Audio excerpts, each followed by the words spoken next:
लोकतंत्र की खूबसूरती यही है कि यहाँ कोई भी जो है तानाशाह तरीके से नहीं चल सकता।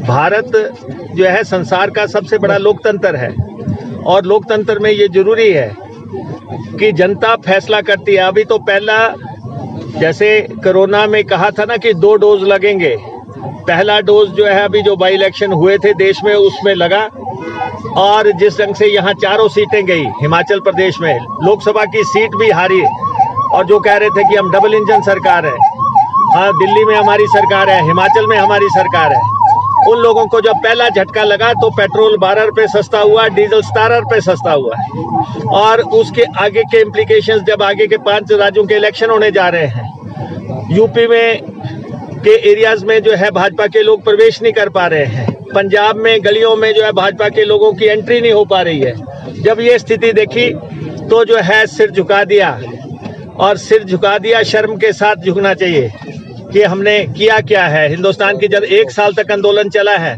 लोग सड़कों पे रहे हैं और लोगों ने अपने प्रिय लोग खोए हैं और इसलिए जो है उन पे मुकदमे चलाए गए।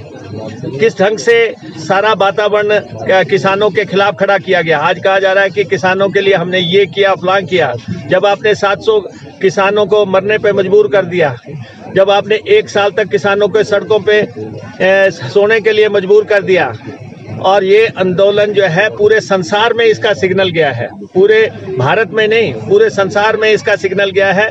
और किस ढंग से भारतीय जनता पार्टी की सरकार 7 साल के बाद इस तरह बैकफुट पे आई है कि क्लीन बोल्ड हो गई है। किसान ने अपनी ताकत दिखा दी और टूट गया अभिमान, जीत गया किसान। हुई है भाजपा की जिस भी तरीके से कहें, भारतीय जनता पार्टी की आज बहुत शर्मनाक हार हुई है और उनको हथियार जो है किसानों के आगे डालने पड़े। लिखा गया है 1 साल तक जो आंदोलन चला हो इस देश में, 1 साल तक चला है और उसमें लोगों की जानें गई हैं और जो है जिस तरीके से किसान को रौंदने का प्रयास जो है हिंदुस्तान के इन हुक्मरानों ने किया, ये इशू इसी के साथ डाई डाउन नहीं होगा।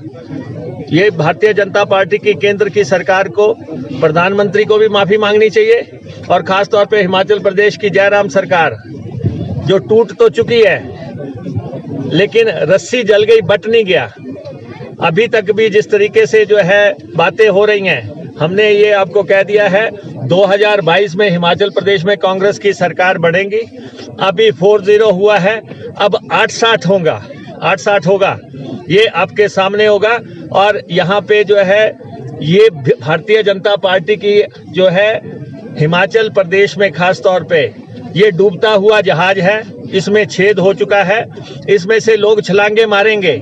अब समय आ गया है, इनको डूबना है, कोई इनके साथ डूबना नहीं चाहेगा।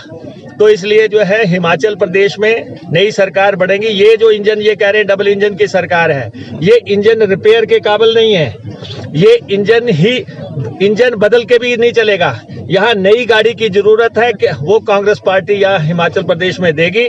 2022 में कांग्रेस की सरकार बनेगी।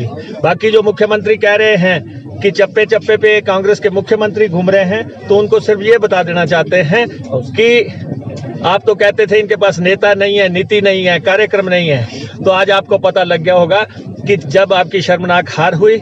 और दूसरा, अभी भी मौका है, किसान से माफी मांगो, कानून तो आपको वापस लेने ही पड़ेंगे।